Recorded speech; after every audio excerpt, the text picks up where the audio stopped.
ఇక ఎందుకో తెలీదు, మనం ఎవరినైతే ఎక్కువ ప్రేమిస్తామో వాళ్ళే మనల్ని ద్వేషిస్తూ ఉంటారు.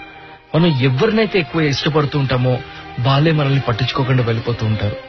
ఎంతో బాధ కలుగుతూ ఉంటది కదా. ఐ డోంట్ నో రియల్లీ, చాలా మందికి సిచ్యువేషన్ కరెక్ట్ అయ్యే ఉంటది. ఎవరినైతే మనం ఇష్టపడతామో వాళ్ళతోనే ఎక్కువ ప్రాబ్లమ్స్ వస్తూ ఉంటాయి. వాళ్ళు మనల్ని అవాయిడ్ చేస్తున్నా, వాళ్ళు మనల్ని మాట్లాడకపోయినా, మన ముందే వేరే వాళ్ళతో క్లోజ్ గా ఉంటున్నా కూడా ఏదో తెలియని ఫీలింగ్. మరి ఆ ఫీలింగ్ నుంచి బయటపడాలి అంటే మనల్ని మనం స్ట్రాంగ్ చేసుకోవాలి.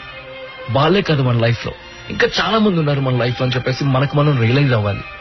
ఎస్, ఎప్పుడైతే నువ్వు రియలైజ్ అవ్వో ఆ పర్సనే కాదు ఇంపార్టెంట్ నా లైఫ్ లో, నా లైఫ్ నాకు ఇంపార్టెంట్, నా హ్యాపీనెస్ నాకు ఇంపార్టెంట్.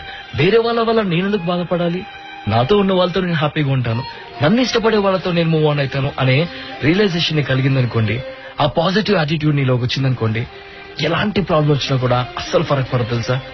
బికాస్ మనం ఉన్నది హ్యాపీగా ఉండడం కోసం, అంతేగాని వేరే వాళ్ళ వల్ల బాధపడడం కోసం కాదు. ఇష్టపడదాం, ఆ ఇష్టాన్ని మనలో ఉంచుకుందాం. మనం ఎంత ఇష్టం బయటికి చూపిస్తామో వాళ్ళు అంత ద్వేషాన్ని బయటికి చూపిస్తున్నప్పుడు మనం లోపల పెట్టుకుందాం. అప్పుడు వాళ్ళు ఆ ఇష్టాన్ని మిస్ అవుతారు కాబట్టి వాళ్ళే వన్ డే మన దగ్గరికి వస్తారు. అప్పుడు మనలో దాచుకున్న ఆ ఇష్టాన్ని మొత్తాన్ని కూడా బయటపడదాం. దెన్ దే రియలైజ్ ఎగ్జాక్ట్ గా ఇప్పటిదాకా వాళ్ళు ఏం మిస్ అయ్యారు లైఫ్ లో అని చెప్పేసి. హౌస్ ఇట్, ఆలోచించండి. అర్థమైతే ఫాలో అవ్వండి, లేకపోతే ఆలోచించండి. Because end of the day it's your life, you have to decide it. Thank you once again for